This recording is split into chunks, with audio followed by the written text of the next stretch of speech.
नमस्कार दोस्तों, स्वागत है आपका एक बार फिर से हमारे YouTube चैनल पर। आज हम बात करेंगे HPSSC द्वारा कंडक्ट कराया गया एक फिशरीज़ ऑफिसर का एक एग्ज़ाम, जिसका पोस्ट कोड है 978 या फिर 978 पोस्ट कोड। इसके बारे में चर्चा करेंगे। और ये क्वेश्चन पेपर मेरे पास सीरीज़ बी का क्वेश्चन पेपर है, और ये जो आंसर की है ये प्रोविज़नल आंसर की जो कि HPSSC द्वारा रिलीज़ की गई है, उसके अकॉर्डिंग इसके आंसर मैं आपको बताऊंगा। तो फिर चलिए शुरू करते हैं, देखते हैं हमारा क्वेश्चन क्या है।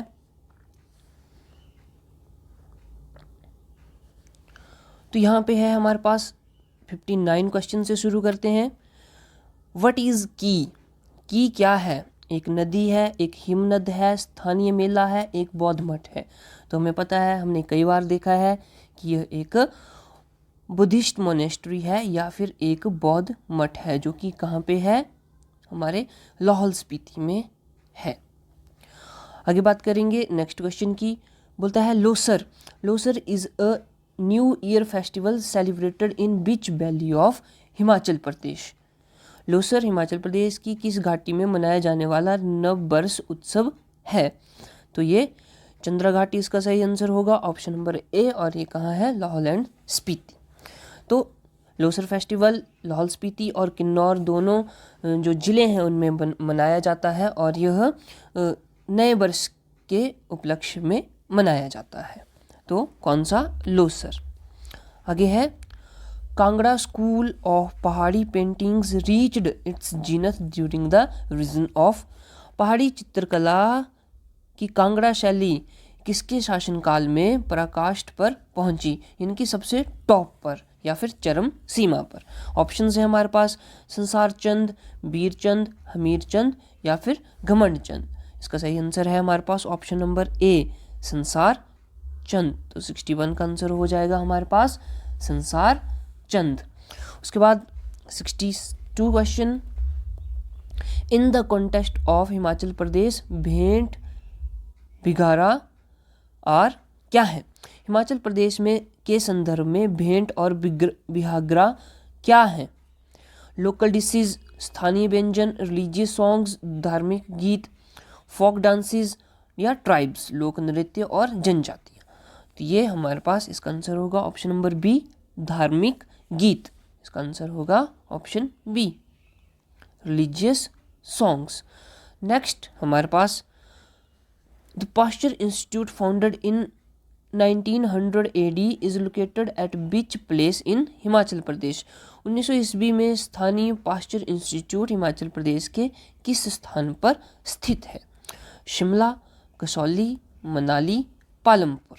इसका सही आंसर होगा हमारे पास ऑप्शन नंबर बी, कसौली। तो ध्यान में रखना है, पास्चर इंस्टीट्यूट कहाँ पे है? कसौली में है। और ये कब खोला गया था? 1900 ईस्वी में। नेक्स्ट भी है doctor Y S Parmar university of horticulture and forestry is located at which place in Himachal Pradesh. Doctor Y S Parmar उद्यान एवं वानिकी यूनिवर्सिटी हिमाचल प्रदेश के कौन से स्थान पर स्थित है? नौनी, पालमपुर, बाकनाघाट, बद्दी। इसका सही आंसर होगा हमारे पास ऑप्शन नंबर ए, नौनी। तो ध्यान में बात रखनी है, नौनी में doctor Y S Parmar university of horticulture and forestry स्थापित है। Next, Gamgul Siyabehi wildlife sanctuary is located which district of Himachal Pradesh. Gamgul Siyabehi वन्य जीव अभ्यारण्य हिमाचल प्रदेश के किस जिले में स्थित है? मंडी, सिरमौर, किन्नौर और चंबा। इसका आंसर होगा हमारे पास option D, Chamba. Option number D, Chamba. तो ध्यान में बात रखनी है, गमगुल सियाबेही वन्यजीव अभ्यारण्य कहाँ है? चंबा में है। आगे है but was the confederacy of 6 republics mentioned in the Mahabharata and other books known as. Mahabharat तथा अन्य किताबों में उल्लेखित 6 गणराज्यों का संघ किससे जाना जाता था? ऑप्शंस हैं त्रिगर्त षष्ठ, कुलूत षष्ठ, सुकेत षष्ठ या फिर इनमें से कोई नहीं। तो इसका आंसर होगा ऑप्शन ए, त्रिगर्त षष्ठ। हमने कई बार पढ़ा है हमारी हिस्ट्री में, हिमाचल प्रदेश की हिस्ट्री में, जहाँ पे त्रिगर्त षष्ठ की बात आती है। आगे है, when did a popular ministry headed by S Parmar assume office in the part C state of Himachal Pradesh. By S Parmar की अध्यक्षता वाले लोकप्रिय मंत्रालय ने हिमाचल प्रदेश पार्ट सी राज्य में कार्यभार कब ग्रहण किया? यानी कि जब हिमाचल प्रदेश पार्ट सी का राज्य था तब बाई एस परमार की अध्यक्षता वाला मंत्रालय या फिर बाई एस परमार जो हैं वो मुख्यमंत्री बने। हमें बताना है कि कब बने थे। ऑप्शंस देखेंगे, 24 मार्च 1948, 24 मार्च 1950, 24 मार्च 1952 या 24 मार्च 1954। तो इसका सही आंसर होगा ऑप्शन नंबर सी, 24 मार्च 1952। ठीक है, तो आपको पता है कि जब 48 था हमारे पास, 15 अप्रैल 1948 को क्या हुआ था, जो हमारा हिमाचल प्रदेश का उसको एक कमिश्नरी स्टेट बनाया गया था। तब यह पार्ट सी स्टेट नहीं था, जिसको हम बोलते हैं कमिश्नरी स्टेट, यानी कि प्रांतीय क्षेत्र। तो फिर उसके बाद पार्ट सी राज्य बना था 1952 में, तभी डॉक्टर बाई एस परमार की अध्यक्षता में एक मंत्रालय बनाया गया था और यह 24 मार्च 1952 को बना था। आगे है हमारे पास, which ruler expanded the territory of his princely state after the disintegration of Mughal empire. Mughal साम्राज्य के विघटन के पश्चात किस शासक ने अपनी रियासत की सीमा को बढ़ाया था? ऑप्शंस देखेंगे हम यहाँ पे, घमंड चंद, साहिल बर्मन, बाहुसेन और हमीर चंद। तो इसका सही आंसर होगा हमारे पास option number A, Ghamand Chand. Next, Mahatma Gandhi visited Shimla for the first time in which year. Mahatma Gandhi प्रथम बार शिमला की यात्रा किस वर्ष की? 1921, 1925, 1928 या 1931। तो हमें पढ़ने को देखने को मिलता है कि 3 बार जो है वो महात्मा गांधी ने हिमाचल की क्या की है, हिमाचल प्रदेश की यात्रा करी है, या वो हिमाचल प्रदेश आए थे। तो सबसे पहले आए थे वो 1921 में, ऑप्शन बी यहाँ पे सही हो जाएगा। नेक्स्ट बात करते हैं, at which place in Himachal Pradesh CPRI is located. Himachal Pradesh में किस स्थान पर CPRI स्थित है? तो ये CPRI क्या है? यह है central potato research institute. Central potato research institute, तो ये शिमला में है, और शिमला में कौन सी जगह पे? कुफरी में। ऑप्शन नंबर ए सही हो जाएगा, कुफरी। नेक्स्ट की बात करते हैं, which is the largest river of Himachal Pradesh. तो यहाँ पे पूछा गया है लार्जेस्ट, यानी कि सबसे बड़ी, कौन सी हिमाचल प्रदेश की सबसे बड़ी नदी है? तो यहाँ पे सतलुज ऑप्शन में है, ब्यास, यमुना, चिनाब। इसका आंसर होगा ऑप्शन नंबर डी, चिनाब। अब ये बड़ी नदी की बात करते हैं तो यहाँ पे पानी के हिसाब से, पानी का जो वॉल्यूम है या पानी का जो आयतन है उसके हिसाब से हम इसकी बात करते हैं। अगर यहाँ पे क्वेश्चन पूछा होता कि सबसे लंबी नदी,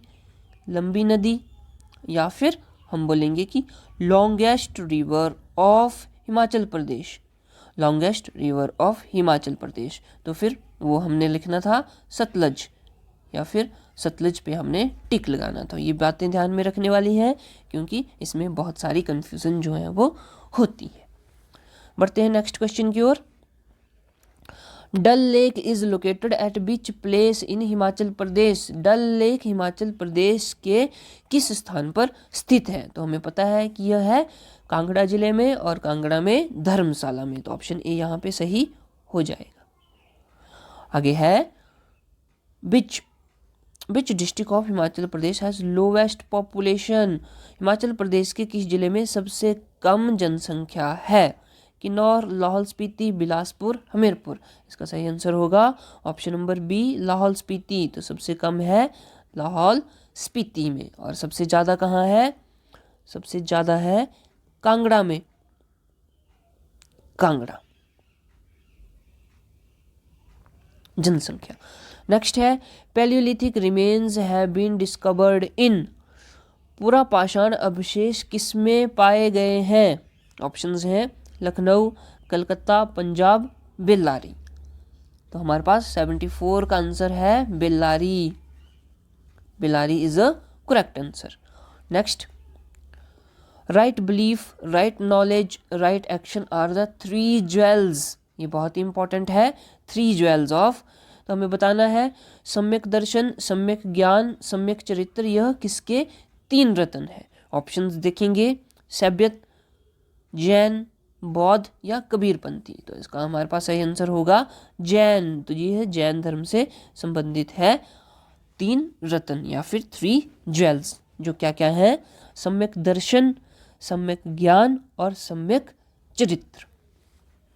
next, who among the following rulers held a religious assembly at Prayag every 5 years?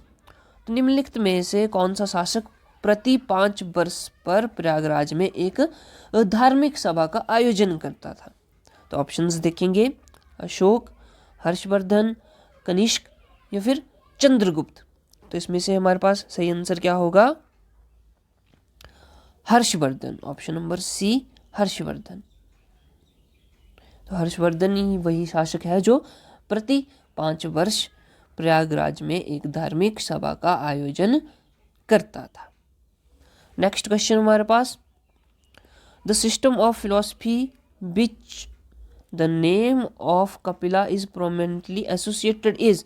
दर्शन का वाद जिसके साथ कपिल का नाम प्रमुख रूप से जोड़ा हुआ है वह सांख्य, उत्तर मीमांसा, न्याय या पूर्ण मीमांसा? तो इसका आंसर हमारे पास होगा ऑप्शन नंबर ए, सांख्य। सांख्य किससे संबंधित है? कपिल से, कपिल मुनि। नेक्स्ट है which is not true about the Mughal army. Mughal सेना के लिए कौन सा सत्य नहीं है? ऑप्शंस देखेंगे, वह एक बड़ी स्थायी सेना थी, उसके पास एक दक्ष घुड़सवार फौज थी, वह मनसबदारी प्रणाली पर आधारित थी, इनमें से कोई नहीं। तो देखिए, जब हम मुगल सेना की बात करते हैं तो वह मनसबदारी पर आधारित थी, ये तो बिल्कुल सही बात है। उनके पास घुड़सवारों की फौज थी, ये भी बात सही है। लेकिन यह एक स्थायी सेना नहीं थी, एक बड़ी स्थायी सेना नहीं थी। मतलब कि स्थायी सेना का मतलब होता है एक सेंट्रल फोर्स नहीं थी, जैसे जैसे जहाँ जहाँ पे उनका अधिकार था वहाँ वहाँ पे उनकी एक टुकड़ी जो है या फौज रहती थी, लेकिन वह स्थायी नहीं थी। तो इसका आंसर होगा ऑप्शन ए, वह एक स्थायी सेना नहीं। It was a large standing army. Next है हमारे पास, Which bodyguard of Shivaji accompanied him during his famous escape bid from Afzal Khan? Afzal Khan से बच निकलने के लिए प्रसिद्ध प्रयत्नों में शिवाजी के किस अंगरक्षक ने उनका साथ दिया? तो यहां पर हम देखेंगे ऑप्शंस शंभू काबजी, गोपीनाथ, सोनाजी पंत या फिर देवनाथ। तो इसका सही आंसर होगा हमारे पास option number A, Shambhuji Kabji, option A. तो ये कौन थे? शिवाजी के अंगरक्षक थे। Next, Vakataka belongs to the period of. Vakataka किसके काल से संबंधित है? मौर्य, गुप्तों के, कुषाणों के या हर्ष के? तो इसका सही आंसर होगा हमारे पास ऑप्शन बी, गुप्तों के। तो बाकाटक किससे संबंधित थे? गुप्तों से। आगे है, the non cooperation movement did not anyways. Ashok आंदोलन ने किस पर जोर नहीं दिया? ऑप्शंस हैं स्वदेशी को बढ़ावा देने के भाग के रूप में हथकरघा एवं बुनाई का पुनर्जीवन, विमर्श पूर्वक कानूनों का उल्लंघन, विदेशी सामग्रियों का बहिष्कार, सरकार के साथ सहयोग से इनकार। तो यहाँ पे उन्होंने क्या किया? जब नॉन अशोक आंदोलन चला था तो उन्होंने बोला कि हम अपनी वस्तुएं यूज़ करेंगे, खुद अपने हाथों से कपड़ा बनाएंगे, ये बिल्कुल सही बात है। फिर उन्होंने बोला कि हम जो अंग्रेज़ों की जो सामग्रियां हैं या अंग्रेज़ों का जो गुड्स हैं उनका यूज़ नहीं करेंगे, ये भी बात बिल्कुल सही है।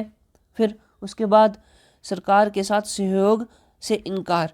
अब सहयोग से इनकार हुआ तभी उसका मतलब हुआ कि असहयोग, तो ये तो बिल्कुल बात है, तभी इसका नाम असहयोग आंदोलन पड़ा।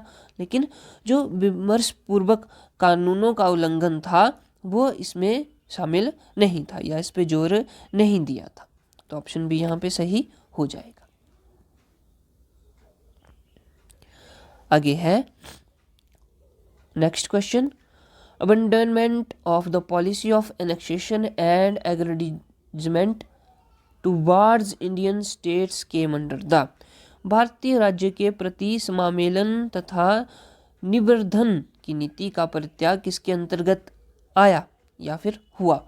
ऑप्शन है government of India act 1858, Indian council act 1861, Indian council act 1892, Indian council act 1909। तो इसका सही आंसर होगा हमारे पास ऑप्शन नंबर ए, भारत सरकार अधिनियम 1958, गवर्नमेंट ऑफ इंडिया एक्ट 1858। आगे है the Indian National Congress adopted the resolution of Purna Swaraj at its session held at. भारतीय राष्ट्रीय कांग्रेस ने अपने किस जगह आयोजित अधिवेशन में पूर्ण स्वराज के संकल्प को अपनाया। ऑप्शंस कलकत्ता, कराची, इलाहाबाद, लाहौर। तो इसका सीधा सा आंसर होगा हमारे पास ऑप्शन नंबर डी, लाहौर। और ये कब हुआ था? 1929 में। फिर 1930 में क्या है, उन्होंने 26 जनवरी को झंडा फहराया, तिरंगा फहराया था पंडित जवाहरलाल नेहरू ने, और पूर्ण स्वाधीनता की मांग रखी थी। तभी से क्या है, भारतीय जो है वो स्वाधीनता दिवस बनाने लगे, और उसी को मद्देनजर रखते हुए हमारा जो संविधान है उसको लागू किया गया। कब? 26 जनवरी 1950 को। Next, the concept of welfare state is included in which part of the Indian constitution. भारतीय संविधान के किस भाग में कल्याणकारी राज्य की अवधारणा समावेशित है। ऑप्शंस हमारे पास है संविधान के आमुख में, मौलिक अधिकारों में, राज्य नीति के निर्देशक सिद्धांतों में, संविधान की चतुर्थ अनुसूची में। तो इसका सही ऑप्शन हमारे पास होगा directive principle of state policy, राज्य के नीति निर्देशक तत्व। और वही बताते हैं कि जो एक कल्याणकारी राज्य के लिए क्या क्या होना जरूरी है या उसके क्या क्या कर्तव्य हैं। नेक्स्ट है the constitution of India does not provide the judicial review. Judicial review यानी कि या कोई भी फैसला है या कोई भी कार्य है उसमें जुडिशरी या फिर न्यायालय जो है वो उसका पुनर्विलोकन कर सकता है, यानी कि उस पर जांच कर सकता है और अपना जो उसके रिव्यू है वो दे सकता है, उसको खारिज भी कर सकता है, उसको चेक करने के बाद उसको देख सकता है कि यह सही है या नहीं है। आगे है provide for judicial review on USA pattern. तो क्या जो हमारा भारत का संविधान है वो यूएसए के पैटर्न पर जुडिशियल रिव्यू करता है या फिर न्यायिक पुनर्विलोकन करता है? किसके पैटर्न पर? यूएसए के। आगे है provide for judicial review with limited scope. बोलता है कि जो न्यायिक पुनर्विलोकन है उसका जो है एक सीमित दर्रा, सीमित क्षेत्र है। आगे है provide for judicial review as an integral part of it.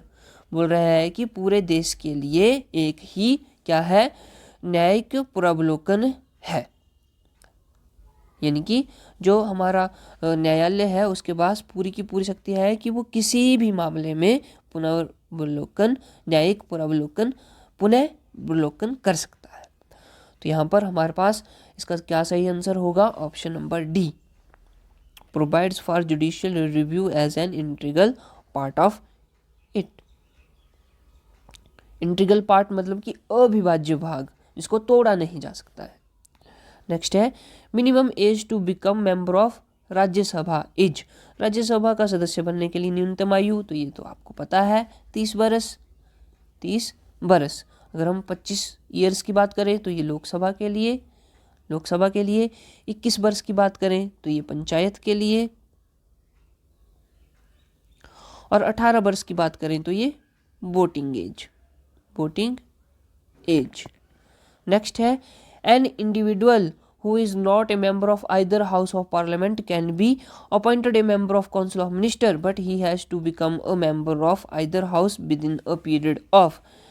एक व्यक्ति जो संसद के किसी भी सदन का सदस्य नहीं है को मंत्री परिषद के सदस्य के रूप में नियुक्त किया जा सकता है, परंतु उस व्यक्ति को किस समय के भीतर किसी भी एक सदन का सदस्य बनना होगा। इनकी अगर हम मान लो कि कोई भी व्यक्ति है, वह कहीं से भी जीता नहीं है, चुनाव नहीं जीता है, ये कोई भी व्यक्ति है, उसको हमने क्या करा, मंत्री परिषद में शामिल कर दिया, तो कंडीशन है कि उस व्यक्ति को उस मंत्रिमंडल, उस मंत्री परिषद का एक या फिर सदन का एक सदस्य बनना होगा। यानी कि उसको अपने इलेक्शन जो है वो लड़ना होगा, उसे अपना इलेक्शन चुनाव जो है वो लड़ना होगा और वहाँ से जीत के आना होगा। अगर वो जीतेगा तो वो मंत्री परिषद का सदस्य बन जाएगा, अगर वो हार जाता है तो फिर उसे जो है वो अन्य ऑप्शन मिलेगा या फिर किसी और व्यक्ति को वहाँ उस व्यक्ति के स्थान पर कार्यरत किया जाएगा। तो हमें बताना है कि उस सदन का सदस्य बनने के लिए उस व्यक्ति को कितना समय मिलता है। तो यह है हमारे पास ऑप्शन डी 6 माह। कितने? 6 महीने के अंदर अंदर उसे क्या करना है, उस सदन का या किसी भी सदन का सदस्य बनना है। नेक्स्ट है हमारे पास the speaker of the Lok Sabha is elected by. Lok Sabha के अध्यक्ष का चुनाव किसके द्वारा होता है? संसद के सभी सदस्यों द्वारा, प्रत्यक्ष रूप से जनता द्वारा, लोकसभा के सभी सदस्यों द्वारा और लोकसभा से बहुमत दल के सदस्यों द्वारा। तो देखो अब ये है लोकसभा का अध्यक्ष है, तो इसमें जो हमारा जनता है उसका कोई रोल नहीं होगा क्योंकि ये अध्यक्ष की बात हो रही है। ठीक है, फिर अब संसद का भी कोई, क्योंकि इसमें राज्यसभा भी आ जाती है, तो बात ही लोकसभा की हो रही है, तो राज्यसभा का भी कोई काम नहीं है। और अगर यहाँ पे लोकसभा की बात हो रही है तो लोकसभा के जितने भी सदस्य हैं, सभी सदस्य जो हैं वो अध्यक्ष का चुनाव करने में अपना योगदान देते हैं। सभी सदस्य जो हैं वो योगदान देते हैं अध्यक्ष का चुनाव करने में। तो इसका आंसर होगा ऑप्शन नंबर सी, लोकसभा के सभी सदस्य। लोकसभा के जितने भी सदस्य होंगे वो अपने अध्यक्ष का या फिर लोकसभा के अध्यक्ष का, इसको हम स्पीकर बोलते हैं, उसका चुनाव करेंगे। नेक्स्ट है the president can proclaim A state of emergency in case of. बोलता है राष्ट्रपति आपात की स्थिति की उद्घोषणा किस मामले में कर सकता है। तो देखेंगे हमारे पास ऑप्शंस, देश की सुरक्षा के लिए संकट स्वरूप बाहरी आक्रोश अथवा आंतरिक अशांति की स्थिति में। हाँ जी, बिल्कुल सही बात है। अगर देश की सुरक्षा के लिए कोई संकट आ रहा है या फिर बाहर से कोई हमला कर रहा है या फिर हमारे देश में ही स्थिति जो है वो मजबूत नहीं है या ख़राब है, तो उस समय में क्या है, इमरजेंसी लग सकती है, आपातकाल लग सकता है। आगे है किसी राज्य में वैधानिक व्यवस्था की विफलता की स्थिति में। बोलता है किसी राज्य में जो है वो सरकार जो है वो अपना काम ठीक से नहीं कर रही है, वहाँ की व्यवस्था जो है वो उसकी स्थिति अच्छी नहीं है, तो उस स्थिति में, उस केस में भी जो है वहाँ पे राष्ट्रपति शासन लग सकता है। राष्ट्रपति जो है वहाँ पे इमरजेंसी की घोषणा कर सकता है। ये भी बात सही है। आगे देश की वित्तीय स्थिरता पर संकट। वित्तीय स्थिरता यानी कि इकोनॉमिक्स। अगर हमारे पास इकोनॉमिक इमरजेंसी आती है तो क्यों आती है वो, क्योंकि देश की जो वित्तीय स्थिरता है वह सही नहीं है। तो ये भी बात तो बिल्कुल सही है। तो ये सभी इसका आंसर होगा, ये डी ऑप्शन सभी के सभी सही है। तो देखो ये जो ऑप्शन नंबर ए वाली इमरजेंसी 352 के अनुसार लगती है, इसको हम बोलते हैं नेशनल इमरजेंसी। National emergency. उसके बाद है ऑप्शन बी, ये है 356 इमरजेंसी, जिसको कि प्रेसिडेंट रूल बोलते हैं, प्रेसिडेंट रूल। और ये जो ऑप्शन सी है ये है वित्तीय आपातकाल, और ये लगता है 360 आर्टिकल के अनुसार, अनुच्छेद के अनुसार, और ये अभी तक एक बार भी नहीं लगा है। ये बात आपको ध्यान में रखनी है। और जबकि नेशनल इमरजेंसी 3 बार लग चुकी है, 3 बार लग चुकी है। ठीक है, तो ये बात आपको ध्यान में रखनी है। आगे है विच is the concurrent list in the constitution of India, Bharat के संविधान की समवर्ती सूची में कौन सा उपलब्ध है। तो यहाँ पर जनसंख्या नियंत्रण तथा परिवार नियोजन, लोकसभा स्वास्थ्य तथा स्वच्छता, प्रति व्यक्ति कर या फिर निखात निधि। इसका आंसर होगा हमारे पास ऑप्शन नंबर ए, जनसंख्या नियंत्रण एवं परिवार नियोजन। तो ये कहाँ पे आता है, ये आता है हमारा समवर्ती सूची में, समवर्ती सूची में। नेक्स्ट की बात करें हम, which of the following types of judicial system does India possesses, निम्न में से किस प्रकार का न्यायिक तंत्र है, कहाँ पे, भारत में। बोलता है एकल न्यायिक पदानुक्रम, द्विन्यायिक ढांचा, परिसंघीय न्यायिक तंत्र, एकल न्यायालय ढांचा। तो इसका आंसर होगा हमारे पास ऑप्शन नंबर ए, एकल न्यायिक पदानुक्रम ढांचा। ये क्या है हमारे पास, भारत में इस तरह का जुडिशियल सिस्टम पाया जाता है, सिंगल जुडिशियल हायरार्की। नेक्स्ट है हमारे पास, which is contained in the 10th schedule of the constitution. तो हमें पता है कि हमारा जो 10वीं अनुसूची है वो किससे संबंधित है, तो वो दल बदल से संबंधित है, दल बदल से, एंटी डिफेक्शन लॉ। तो इसका आंसर होगा हमारे पास ऑप्शन नंबर ए, दल बदल के आधार पर निर्भरता से संदर्भित प्रावधान, ऑप्शन नंबर ए। नेक्स्ट है Panchayati Raj system. Panchayati Raj system is क्या है, एक संगठन है जो केंद्र सरकार के कानूनों के अनुसार कार्य करता है, एक संवैधानिक प्रतिष्ठापन है, या फिर सरकार के कार्यों में सहायता प्रदान करने हेतु स्थापित है, या फिर इनमें से कोई नहीं। तो इसका आंसर है यहाँ पे दिया गया है ऑप्शन नंबर सी, कि सरकार के कार्यों में सहायता प्रदान करने हेतु स्थापित किया गया है। आगे है the concept of mixed economy means, mixed economy जो है उसका क्या मतलब होता है, क्या अर्थ होता है। तो जिसमें कि क्या है, निजी प्राइवेट सेक्टर जो है हमारा, जिसमें प्राइवेट कंपनीज आ जाती हैं, और पब्लिक सेक्टर यानी कि सरकारी सेक्टर जो होता है, गवर्नमेंट सेक्टर जो होता है, जब इन दोनों को मिला दिया जाता है तो उसको हम बोलते हैं मिक्स इकोनॉमी। तो इस हिसाब से हमारे पास ऑप्शन नंबर डी सही हो जाएगा। क्या है कि जहाँ पे प्राइवेट सेक्टर भी है और पब्लिक सेक्टर भी है उसको हम बोलेंगे मिक्स्ड इकोनॉमी। नेक्स्ट है हमारे पास ग्रॉस डोमेस्टिक प्रोडक्ट यानी कि जीडीपी की बात कर रहा है यहाँ पे। Gross domestic product is defined as the value of all. तो हमें पता है जीडीपी हमें क्या बताती है कि जितनी भी फाइनल गुड्स एंड सर्विसेज हैं, final goods and services produced in a economic year. तो क्या है, एक अर्थव्यवस्था में एक वर्ष के दौरान उत्पादित सभी अंतिम सामग्रियां एवं सेवाएं। ऑप्शन नंबर डी यहाँ पे सही हो जाएगा। Option number D, final goods and services produced in a economy year. Next question की बात करते हैं। बोलता है which is not a measure to check money supply in market. कौन सा बाजार में धन आपूर्ति के नियंत्रण का साधन नहीं है। ऑप्शंस देखेंगे, मुक्त बाजार पॉलिसी, सीआरआर, बैंक रेट, या फिर चेंज इन मार्जिनल नेसेसिटीज। तो इसका सही आंसर होगा हमारे पास ऑप्शन नंबर ए, मुक्त बाजार पॉलिसी या फ्री मार्केट पॉलिसी।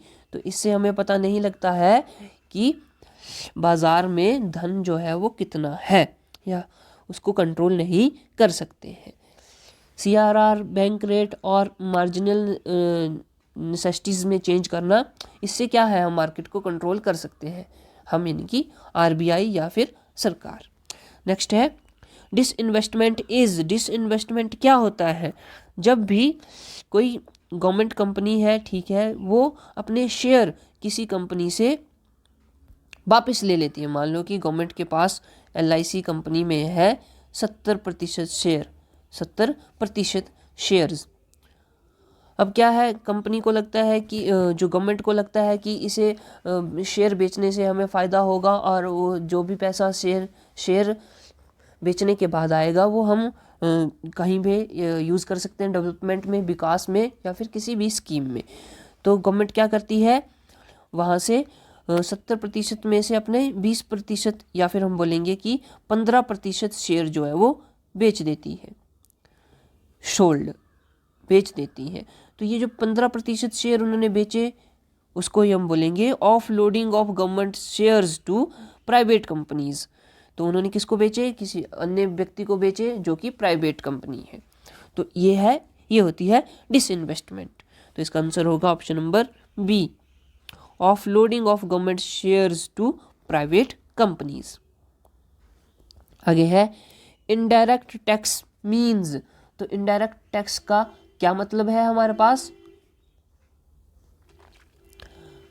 बोलता है अप्रत्यक्ष कर का अर्थ, इसमें करदाता तथा सरकार के बीच कोई प्रत्यक्ष संबंध नहीं होता है। बिल्कुल ठीक बात है। क्यों? क्योंकि इनडायरेक्ट है, बोला अप्रत्यक्ष है, तो अगर नाम ही अप्रत्यक्ष कर है तो प्रत्यक्ष संबंध कैसे हो सकता है। आगे है करदाताओं एवं सरकार के बीच में प्रत्यक्ष संबंध, तब तो फिर वो प्रत्यक्ष कर होना चाहिए था। कर आधार आय, ये भी गलत बात है फिर, क्योंकि ये जो है वो आय पर नहीं लगता है, इनकम पर नहीं लगता है इनडायरेक्ट टैक्स। जो इनकम पर लगता है उसको हम इनकम टैक्स बोलते हैं, और वह एक डायरेक्ट टैक्स है, प्रत्यक्ष कर है। आगे है जिस पर कर लगाया गया है उस व्यक्ति पर आपातन एवं प्रभाव होता है। ये तो बात बिल्कुल गलत है, क्योंकि कर जो है वो कोई और भरता है, और कर जो लगता जो है वो किसी और पे लगता है। तो जैसे कि कंपनी पे कर लग रहा है, लेकिन उसको भर कौन रहा है, कस्टमर भर रहा है, कंज्यूमर भर रहा है, या फिर ग्राहक भर रहा है। तो ये भी बात गलत है। ऑप्शन नंबर ए यहाँ पे बिल्कुल सही हो जाएगा। आगे है हमारे पास the surface temperature of the sun is measured. सूर्य की सतह का तापमान कितना मापा गया है, तो ये हमें पता है। ऑप्शन नंबर ए 6000 डिग्री सेल्सियस। आगे है हमारा next question, what is the difference between the local time and Greenwich time in 1 degree longitude. स्थानीय समय तथा ग्रीनविच समय 1 डिग्री देशांतर के मध्य कितना अंतर है। तो इसका सही आंसर होगा हमारे पास ऑप्शन नंबर बी, 4 मिनट्स। तो यहाँ तक हमने करा, ये हमारे थे 100 क्वेश्चन। अब बाकी के क्वेश्चन हम देखेंगे नेक्स्ट पार्ट में। तो दोस्तों शेयर करें आप इस वीडियो को, साथ में सब्सक्राइब करें हमारा चैनल। मिलते हैं नेक्स्ट वीडियो में, तब तक के लिए टेक केयर।